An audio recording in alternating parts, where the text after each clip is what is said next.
감사드립니다. 성경은 고린도 후서 2장 5절에서부터 10절까지의 말씀이고 요절은 5절입니다.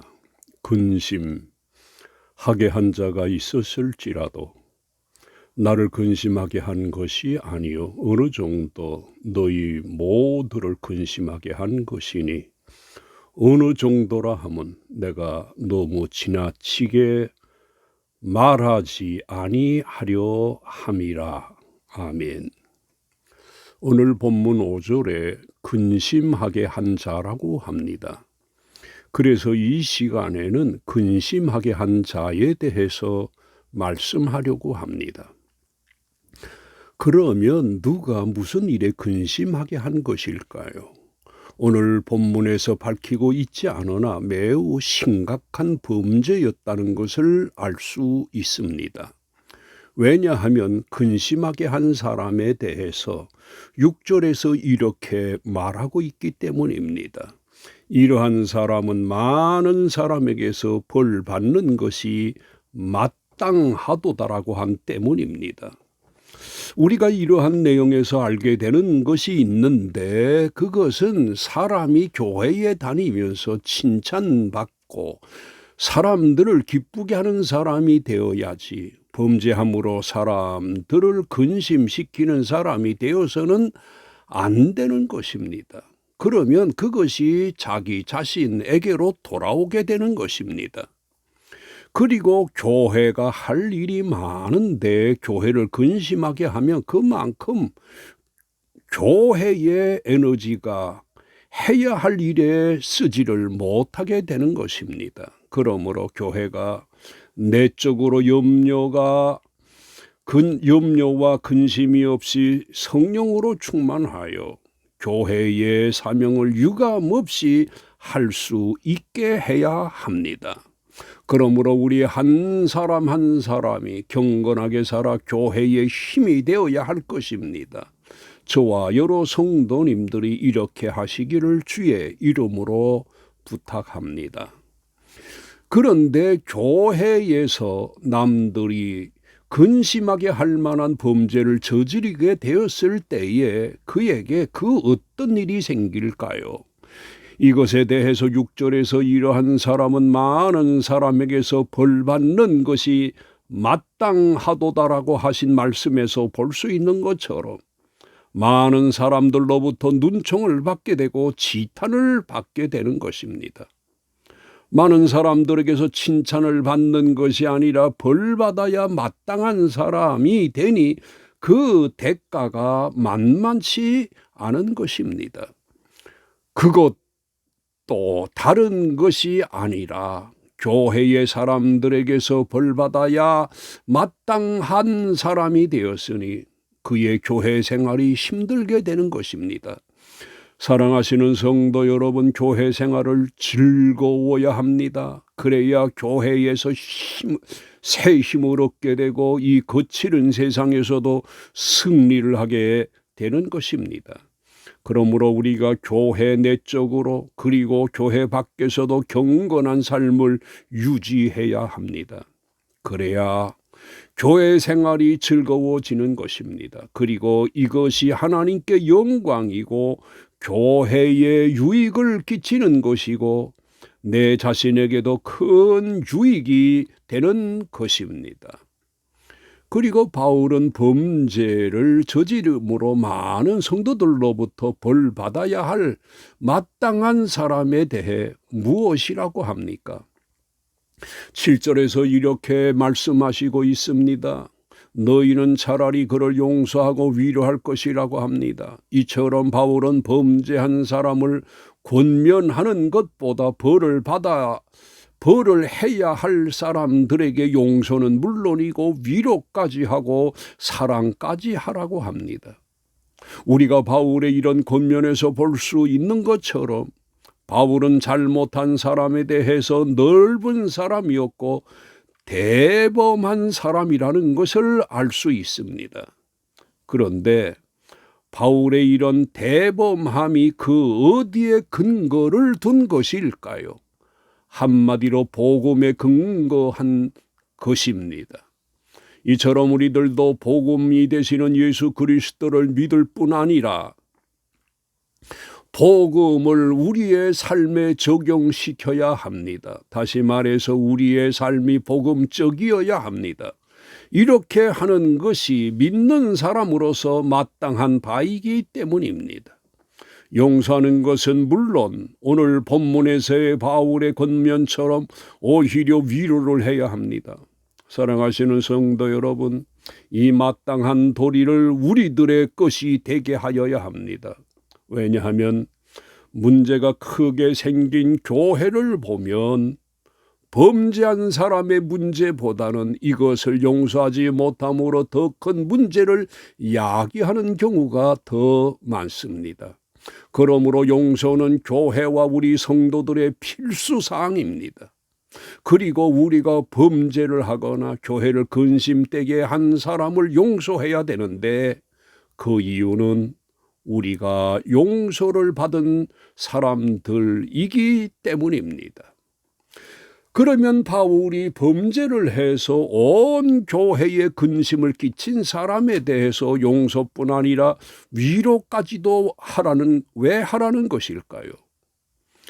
그 이유를 7절에서 이렇게 말하고 있습니다. 그가 너무 많은 근심에 잠길까 두려워하노라고 했는데 이 말씀에서 볼 수 있는 것처럼 바울은 너무도 사람의 마음을 잘 헤아리는 사람이라는 것을 알 수 있습니다.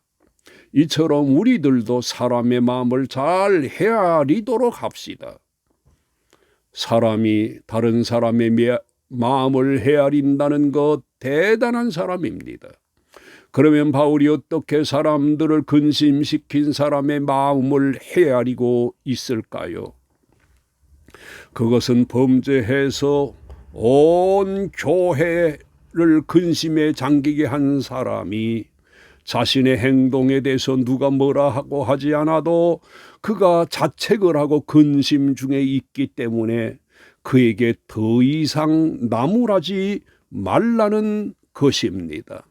그것 자체가 그가 벌을 받은 것이라고 여긴 것입니다. 그래서 바울은 그에게 위로까지 하라고 한 것입니다. 그리고 바울은 8절에서 이렇게까지 말하고 있습니다. 그러므로 너희를 권하노니 사랑을 그들에게 나타내라고 한 것입니다. 바울의 이런 태도가 범죄한 사람들을 돌이키게 하는 매우 지혜로운 것입니다. 그가 다른 사람이 아니라 교회의 한 지체여서 자신을 살피는 사람이기 때문이었던 것입니다. 그리고 바울이 근심하게 한 사람이 무슨 범죄인지는 밝히지 않으나 분명하게 드러나는 것이 있는데 그것이 뭡니까? 이것에 대해 5절에서 이렇게 말하고 있습니다. 근심한 자가 있었을지라도 나를 근심하게 한 것이 아니요 어느 정도 너희 모두를 근심하게 한 것이니 라고 한 말에서 볼 수 있는 것처럼 바울에게 못할 일을 한 것입니다. 바울의 사도권을 인정하지 않고 교회를 소란스럽게 했다든지 기타 여러 가지로 바울을 힘들게 한 것으로 보입니다. 이처럼 바울이 그 피해의 당사자인 것입니다. 그런데도 바울이 그에 대해 용서를 하라고 했고 오히려 위로까지 하라고 한 것입니다. 우리가 이런 사실에서 볼 수 있는 것처럼 바울은 피해자이나 그를 이미 용서한 것입니다. 우리가 이렇게 해야 할 것입니다. 우리가 피해 당사자라고 해도 용서해야 합니다. 그리고 피해를 입은 당사자들인데도 사람을 용서한 경우 그가 그리스도인으로서 그 진가를 드러낸 것입니다. 이처럼 믿음의 사람은 어려울 때 그 믿음의 진가를 드러냅니다. 그리고 기도의 사람도 어려울 때에 그 진가를 드러내게 되어 있습니다. 그리고 바울은 자신에게 피해를 입히고 교회를 근심하게 한 문제를 또 어떻게 하려고 합니까? 이것에 대해 5절에서 어느 정도라 하면 내가 너무 지나치게 말하지 아니하려 함이라고 했는데 바울의 이 말에서 드러나는 것이 있습니다.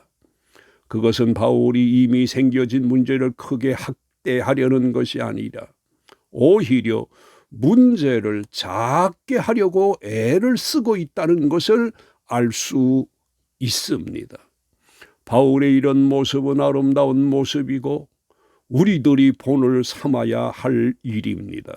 그런데 어떤 경우는 작은 문제를 크게 확대시키는 사람도 없잖아 있습니다. 그러나 이것은 어리석은 일입니다. 사람들은 화재가 났을 경우 불씨가 작을 때 이것을 빨리 꺼야 합니다. 그래야 피해를 없이 하는 것입니다. 이렇게 하지를 않고 오히려 작은 불을 크게 키우는 사람이 있는데 이것은 모두에게 피해를 주는 것입니다. 그러므로 우리들은 문제가 있을 때 이를 이해하고 덮어주는 사람이 되어야 합니다. 그런데 오늘 본문에서 교회나 바울을 근심하게 한 사람에 대해서 매우 좋은 면을 보게 되는데 그것이 무엇일까요? 그가 범죄함으로 많은 사람들을 근심하게 했고 이로 인해서 사람들에게 눈총을 받으면서도 교회에 계속 출석하고 있는 것으로 보여집니다. 이것이 그의 매우 훌륭한 점입니다. 그가 범죄를 하고 사람들을 근심하게 함으로 교회에 나간다는 것이 부담스럽고 힘들 수도 있으나 이를 이기고 교회에 출석하고 있다는 것은 매우 훌륭한 것입니다. 사람이 이렇게 하고 있기 때문에 이 사람이 이렇게 하고 있기 때문에 바울이 적극 나서서 그를 옹호한 것입니다. 사랑하시는 성도 여러분, 우리들도 이러해야 합니다. 우리가 이렇게 하지 못하면 교회 생활을 하지 못합니다. 사랑하시는 성도 여러분, 현재 우리가 교회 생활을 하고 있습니다. 그런데 우리가 잘 아는 것처럼 우리가 교회 생활을 한다는 것이 쉬운 것이 아닙니다.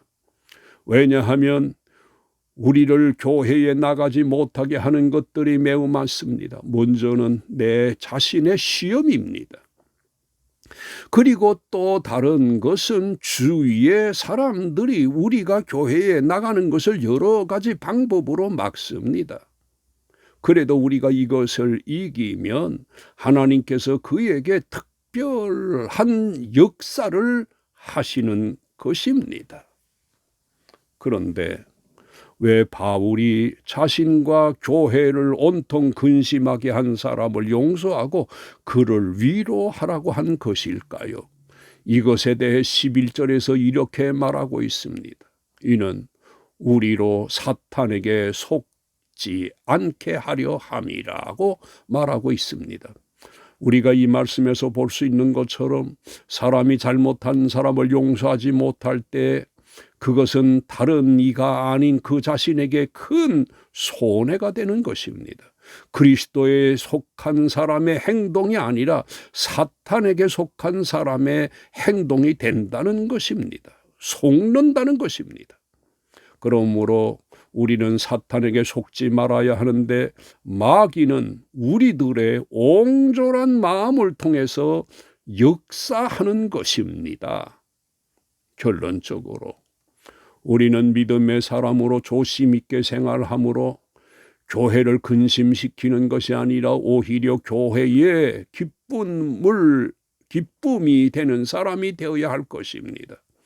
그리고 잘못한 사람이 있을 때 오히려 그를 위로함으로 그로 하여금 더욱 교회에 충성된 사람이 되게 해야 합니다.